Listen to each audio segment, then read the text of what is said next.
Okay, guys, I'm here to give my review of episode 17 of Power Rangers Dino Supercharge, entitled Worgworld. I know I'm about a week late on this, but I got a tad bit busy and never got the chance to till today. So we open on Sledge 1, where Snide is telling Poisandra the secret that he was going to let her in on if she freed Snide and Heckle. And Poisandra's all giddy and runs off somewhere to tell Curio. Sniden runs into Wrench, and Wrench informs him that Heckle has escaped. And instead of telling Arcanon, Snide just lets that go.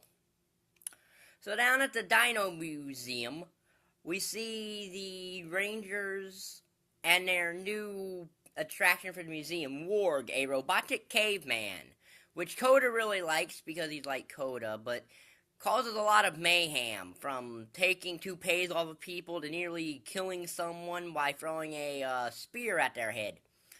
Coda puts him in the kitchen where Ivan thinks he's doing a good job, even though it's Worg and not Coda. Now, how Coda taught Worg how to use the grill is anyone's guess.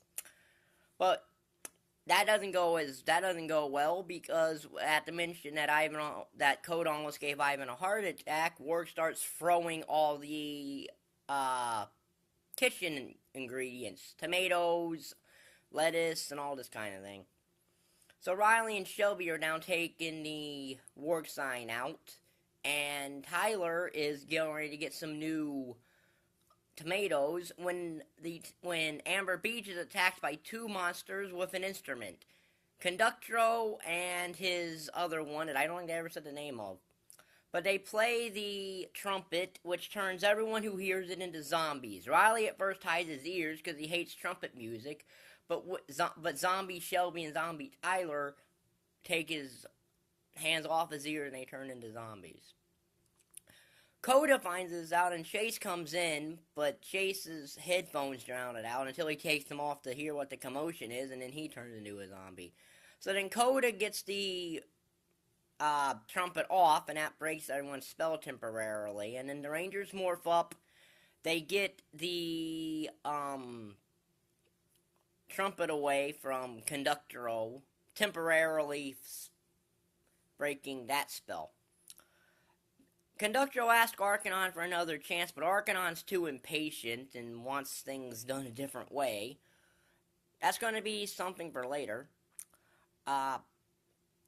So the Rangers are making these headsets, because they figured out that the headset for Worg that Coda had protected him from the the music, but Worg's got to go in storage because he's useless.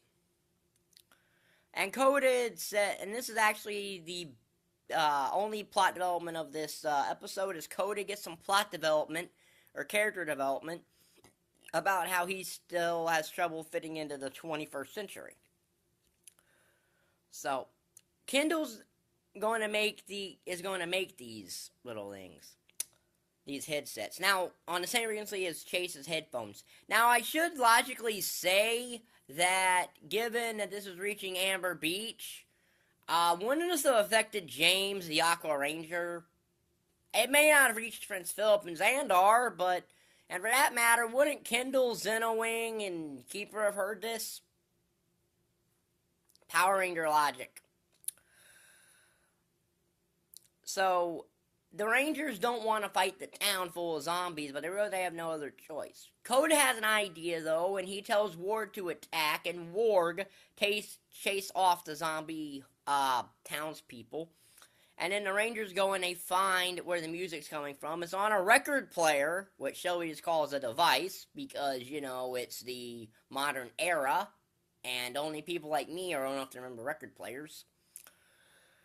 Xenowing shows up and destroys the record player, and then Arcanon shows up, merges with the Dark Energy, and mutates into, I guess, his actual form. And Rangers fight him, hitting all their final strikes, victory, final blast, or victory, whatever it is. The Silver Prism slash and Ivan's little slash. It doesn't destroy Arcanon into two monsters. He uses the Magna Beam to make himself grow and all that. And then the Rangers summon the Dino Ultrazord, which doesn't do much until they use their plasma attack. And that defeats Arcanon, but he's not destroyed. He wakes up in the forest, and the Dark Energem's on the other side of him. He sees it, but then Sledge, of all people, comes back. Now, where Sledge has been all this time, I don't know, but I guess they'll explain it. Sledge then puts the Dark Energem in his gun, and Sledge's group, Sledge, Poisandra, Curio, Fury, Wrench, and Snide, who is turned traitor, well, wouldn't you know that? Well, what do you expect? Destroy Arcanon and the two monsters, and Heckle is viewing this. And then the episode ends with Warg and Coda giving a caveman fitness class. If the Warg stuff was not here, this episode would have been far better. But the Warg stuff kind of brings this episode down. And with 3 episodes left, the penultimate episode being today, as I'm recording this, and then the 2-part finale, you gotta wonder what they were thinking putting this episode here instead of earlier in the season. Now, I know why it's here, because, you know, it involves Arcanon, Silver Ranger, and all that, but it really didn't fit in the final arc of the series. I don't think it was a bad episode, it's just the Warg stuff really brings it down. The Warg stuff does. So, that's my review of Power Rangers Dino Supercharge episode 17. I eventually will put this and all the other ones I have not put already in the playlist in the Dino Supercharge review playlist. So if you like this video, like button is down there, subscribe button is down there, and thank you for watching. Bye.